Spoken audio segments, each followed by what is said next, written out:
Hey everybody, Joseph Rothschild here, aka Mono Bluetron, back again with another episode of 10-Minute Testing. So today we're looking at one of the new TCG exclusive archetypes, FA. Now these bad boys have been, largely decried by basically everyone, and when good players, Reddit, and even other Yugi tubers give up on an archetype, you know that I've got to adopt it like the sad orphan it is. By pairing it with METALFOEs and an interesting overdrive engine, we might just be able to make these clunky monsters do something. So here's the list. Now right off the bat you'll notice that I've jammed about 400 different engines into one deck, but don't worry, as always I'll give you an overview of the archetype, a discussion of what I hope the deck can do, and as always the card by card. So firstly, FA is an archetype that was spoiled about 2 days ago. They're the spiritual successor to UA, another deck type that has completely failed to live up to expectations. Unlike UA, however, they explore a bit of design space that has been almost completely untouched in Yu-Gi-Oh! Level modification. Whenever you activate an FA spell or trap card, their levels permanently increase by 1, they all have mini calculator effects, and they access actually good effects if they ever hit a certain level threshold. It's kind of frustrating that so many people were willing to write them off assuming they're just terrible, since their threshold effects are actually pretty good. Hang on Mock turns into a one-sided Macro Cosmos, and Sonic Meister turns into a Tyrant Dragon. Unfortunately, the other support released for this archetype is mediocre at best, and since this is only the first wave of cards that we're going to see until next set release, this is all we're stuck with. This deck attempts to capitalize on two wonky interactions between the FAs and other cards. Firstly, the field spell, unlike most modern field spells, only searches for a thematic card when it is destroyed by a card effect. To ensure we can always do that, we are playing a large METALFOE suite, which should also give us some protection for our FAs. Additionally, we need ways to increase the levels of our FA monsters without relying on their own semi-searchable quick play spell, especially waves that can be activated on our opponent's turn. So we're playing an Overdrive teleporter package with Ghost Ogres, Rizabel the Star Adjuster, and an emergency teleport. Worst case scenario, the Pendulum engine allows us to special summon Rizabel no matter what, and Ghost Ogre is just a generally good card. Aside from that, we've got mostly straightforward cards in here, just generally good stuff designed to make it as easy as possible once we inevitably have to transition to our backup plan. So, with that, let's jump into the card by card. First, we have the FA's 3 Hang on Mock. This card's attack is 300 times its level, and it's unaffected by activated effects from opponent's monsters that have a lower level or rank than this card's. This is pretty good in the current Trident-based meta, and makes it very important that you get this guy to 5 as soon as possible. If he's 7 or higher, your opponent has to play under Macro Cosmos. Think of him as a slightly worse Dark Law that doesn't eat up your extra deck zone. Next is Sonic Meister, who has the same attack boosting effect and can't be destroyed by battle with a lower leveled monster.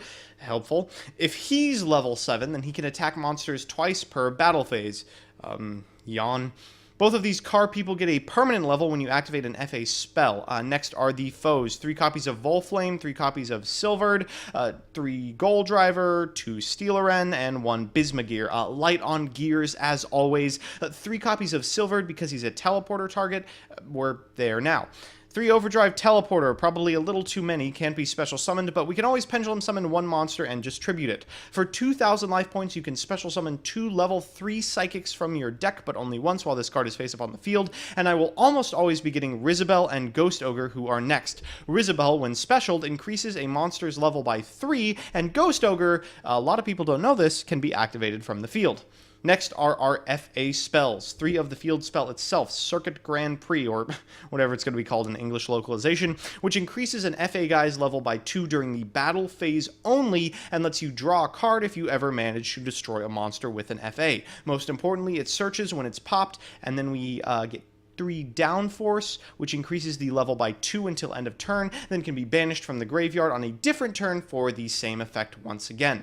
After that, 3 Terraforming to find our field spell, 1 Emergency Teleport to snag our Rizabel, and the METALFOE's spells. We are playing 1 of each, 1 copy of Full METALFOE's Fusion, 1 copy of Normal METALFOE's Fusion, 1 copy of Counter, and 1 copy of Combo. I maybe would want to go up on Combo just because games tend to go long, but it feels bad putting another card in our deck that basically does nothing until we pass it back. Finally, we have 2 Solemns rounding out the entire main deck. Let's go to the extra. We're not playing a lot of really important stuff in here. We do have 1 of each METALFOE other than Alcahest, of which we are running 2. Because we have such a low count of fusions and full METALFOE's fusion, I don't expect to utilize the entire fusion suite anytime in any game, but still good to have it around. For Xyz, we have one Abyss Dweller, one Castel, one Gear Gigant, who we can make with a couple FAs, one Dante, one Gram Pulse, and then a bunch of Synchros for Ghost Ogre Teleporter plays. One copy of Gigantic Castle, one Brio, one Coral Dragon, one Ancient Fairy, and one Black Rose. So with that, let's jump into the games. Our first match is up against Monarchs, and really my heart goes out to any individuals playing a tribute summoning deck in a world where everyone's packing side deck hate for TD. We've opened pretty poorly. Don't like to see Overdrive Teleporter alongside Rizabel. It's going to make this Teleporter package a lot less explosive. Thankfully, we do have a Terraforming to get our field spell and a METALFOE to destroy it, so maybe we'll be able to Dark Law our way into this game. We'll start out by getting the Circuit Grand Prix and immediately destroy it with a Volflame, setting a copy of Combination and snagging ourselves a copy of Hang on Mock. We're going to set this copy of Solemn Strike and just pass it back, hoping our opponent can get over a 1200 attack monster. They're going to Reasoning. I pick 8 and hit, unfortunately for them, a Majesty's Fiend who can't be special summoned. They're going to go ahead and use Idea's effect to get Ideos. I'll negate Ideos' effect because on my turn, I expect to walk over Idea and get her banished. We draw into a copy of FA Downforce, which is one of the better draws in our deck. This gets our guy up to 7 at least for the turn. We'll then destroy the Combination to add ourselves a Gold Driver and get a Fusion. Then we'll Pendulum Summon this Rizabel, increase the level of our Hang on Mock to 10, then Tribute for Teleporter. Really just getting a copy of Ghost Ogre and a Silvered. There's not a lot really good in our deck otherwise. I'm not really excited to do anything like going to Brionac. I really just want Ghost Ogre on my side of the field. Our opponent sets a Dupe Frog, revealing the secret to his deck. That explains the 3 cards in the extra deck, I guess. We're going to, upon getting it passed back, use the effect of FA Downforce to increase our drawn Hang on Mock to 7 and our other Hang on Mock to 6. We'll then METALFOE's Fusion for an Adamant, use an E-Telly for a Ghost Ogre, go into Gigantic Castle, Pendulum Summon 1, use Volflame's effect to get another copy of Fusion, go into an Aura Hulk, and Pierce over for, I believe, slightly under lethal. So you've seen how the deck looks when it performs optimally, but unfortunately this game we have kind of bricked. Our opponent is on Zombie Zoodiac, basically just a Unizombie spam deck that has a couple copies of Zoo cards in it. I mean, why not at this point?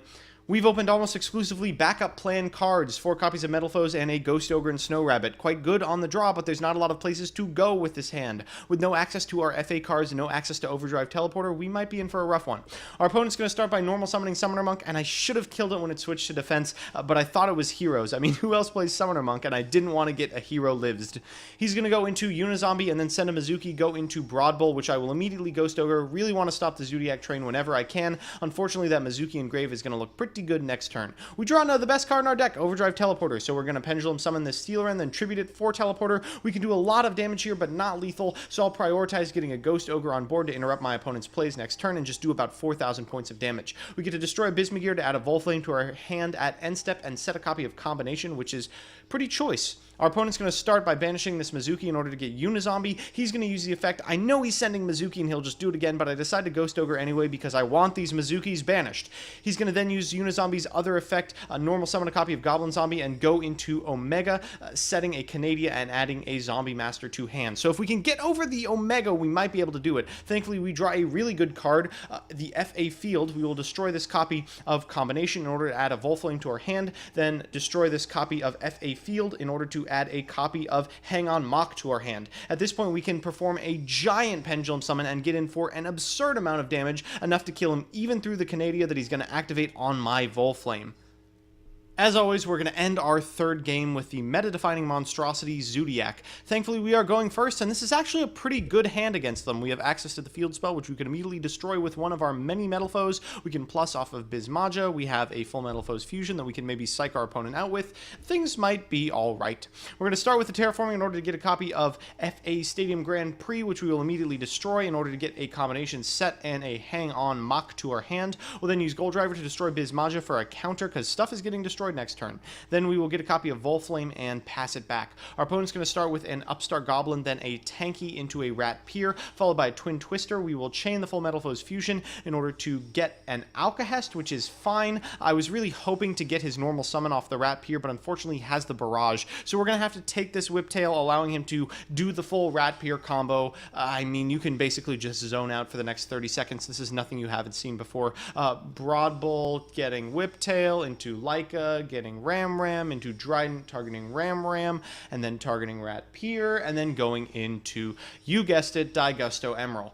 Ugh, who would have thought such a weak-looking card would have been so strong? Our opponent actually draws into a copy of Imperial Order, a card that basically shuts down my entire deck. I'm going to add this Bismugear back to my hand, and unfortunately, when I go to destroy something, here comes the Order. At this point, I have effectively lost the game. We'll go and walk into the Drancia, but unfortunately, he's going to destroy my Alcahest and then attach the Whiptail, banishing the only good FA card.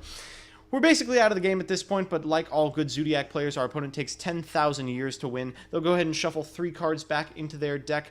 They draw into a Rat Pier of all things. It doesn't particularly matter because they have a tanky in hand. Then they'll go into a Broad Bull in order to get a copy of Whiptail, go into a Tiger Mortar, then a Leica to target a copy of Ram, go into a Dryden in order to destroy said Ram, and go into, you guessed it, another copy of Daigusto Emerald. They'll use Emerald to target 3 cards, shuffle them back into the deck, and draw a card. And just to add insult to injury, it is an Ash Blossom. So we're really out of this game here. Basically nothing we do could get us out. No single individual card could do anything. We can't even get the Overdrive Teleporter on board because it can't be special summoned. Our opponent is going to use Daigusto Emerald's effect, shuffle 3 cards back in, then go into a Broad Bull for a second copy of Viper. This is lethal, so I'm going to go ahead and concede at this point. So, we're back with the deck. For the amount of flack these cards got, they sure weren't the worst thing in the world. I mean, they were close. The unfortunate truth is that even though we picked up a couple of games versus okay decks, they were mostly on the back of cards like Overdrive Teleporter, not on the backs of these UA wannabes. The deck just doesn't have the tools to compete against meta threats like Zoo. And while Zoo has certainly pushed a lot of rogue decks out of the meta, this rogue deck failed spectacularly. Until we get a way to consistently make Hang On a 7-star monster, we probably aren't going to be able to force this archetype. It's just one more in a long line of clunky, unplayable, normal summon reliant draft chaff out of Konami. So that's that. I mean, I certainly have high hopes for this archetype, but apparently I'm going to have to put him on hold until the next set comes out.